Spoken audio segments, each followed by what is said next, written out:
नमस्कार मित्रांनो, मनाची गुपितेमध्ये तुमचं स्वागत आहे. आजचा विषय तुमच्या काळजाला भिडणारा आहे. तुम्हाला कोणीतरी सोडून गेले, तुमचं प्रेम नाकारलं गेले. आज तुम्हाला असं वाटत असेल की तुमची किंमत शून्य आहे. पण थांबा, सायकोलॉजी सांगते की सोडून गेलेल्या प्रत्येक माणसाला तुमची किंमत कधी ना कधी नक्कीच कळते. पण ती वेळ कोणती असते आणि त्यांना काय जाणीव होते? आज आपण यामागचं खरं मानसशास्त्र उलगडणार आहोत. जर तुम्ही या परिस्थितीतून जात असाल तर हा व्हिडिओ शेवटपर्यंत बघा, कारण आज तुम्हाला तुमचं उत्तर मिळणार आहे. मुद्दा 1. जेव्हा हनीमून फेज संपते. जेव्हा एखादी व्यक्ती तुम्हाला सोडून दुसऱ्या कोणाकडे तरी जाते, तेव्हा सुरुवातीला त्यांना खूप आनंद होतो. त्यांना वाटतं की त्यांना तुमच्यापेक्षा श्रेष्ठ कोणीतरी मिळाले. याला सायकोलॉजीमध्ये हनीमून फेज म्हणतात. पण ही फेज जास्तीत जास्त 3 ते 6 महिने टिकते. जेव्हा नवीन नात्यातील चमक कमी होते आणि तिथेही रोजची भांडणं, तेच प्रश्न सुरू होतात, तेव्हा त्यांना तुमची आठवण येते. त्यांना जाणवतं की तुम्ही त्यांच्या छोट्या छोट्या गोष्टी कशा सांभाळून घेतल्या होत्या, जे नवीन व्यक्ती करत नाही.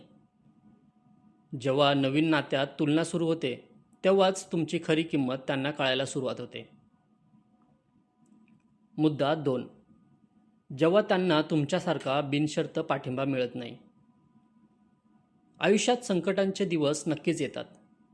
जेव्हा सोडून गेलेल्या पार्टनरवर एखादं संकट येतं, मग ते आर्थिक असो किंवा मानसिक, तेव्हा त्यांना तुमची आठवण येते. कारण तुम्ही त्यांना तेव्हा साथ दिली होती, जेव्हा त्यांच्याकडे काहीच नव्हतं. नवीन लोक सहसा सुखाचे सोबती असतात. जेव्हा त्यांना कठीण काळात कोणाची तरी खंबीर साथ हवी असते आणि तिथे कोणीच नसतं, तेव्हा त्यांना तुमची ती निस्वार्थ साथ आठवते. त्यांना कळतं की जग विकत घेता येतं, पण तुमच्यासारखा सच्चा माणूस नाही. मुद्दा 3. जेव्हा तुम्ही तुमचं आयुष्य उत्तम प्रकारे जगता. सर्वात जास्त किंमत तेव्हाच कळते, जेव्हा तुम्ही त्यांच्याशिवाय आनंदी राहता. जेव्हा त्यांना सोशल मीडियावरून किंवा मित्रांकडून कळतं की तुम्ही रडत बसण्याऐवजी स्वतःच्या करिअरवर लक्ष देताय, नवीन गोष्टी शिकताय आणि सुंदर दिसताय, तेव्हा त्यांच्या इगोला धक्का बसतो. त्यांना वाटतं, हा किंवा ही माझ्याशिवाय इतका आनंदी कसा? तुमची प्रगती बघून त्यांना स्वतःवरच्या निर्णयावरती संशय येऊ लागतो. जेव्हा तुम्ही तुमची व्हॅल्यू वाढवता, तेव्हा त्यांना पश्चाताप व्हायला सुरुवात होते की त्यांनी हिरा गमावला आहे. मुद्दा 4. जेव्हा तुम्ही नो कॉन्टॅक्ट पाळता. जोपर्यंत तुम्ही समोरच्याच्या मागे धावता, त्यांना वारंवार मेसेज करता, तोपर्यंत त्यांना तुमची किंमत कधीच कळणार नाही. पण ज्या क्षणी तुम्ही पूर्णपणे गायब होता, तेव्हा त्यांची चलबिचल सुरू होते.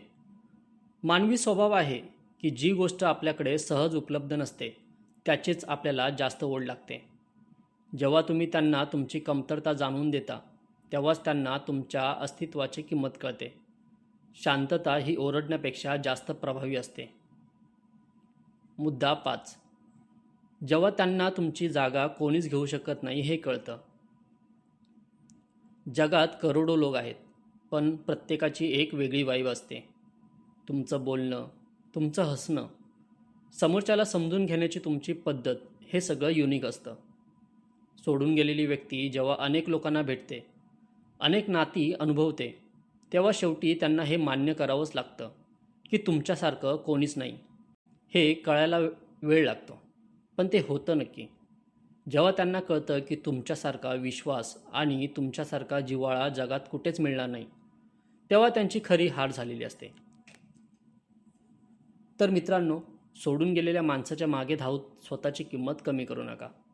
स्वतःवर काम करा, यशस्वी व्हा आणि इतकं मोठं व्हा की तुम्हाला सोडून जाणं ही त्यांच्या आयुष्यातील सर्वात मोठी चूक ठरेल.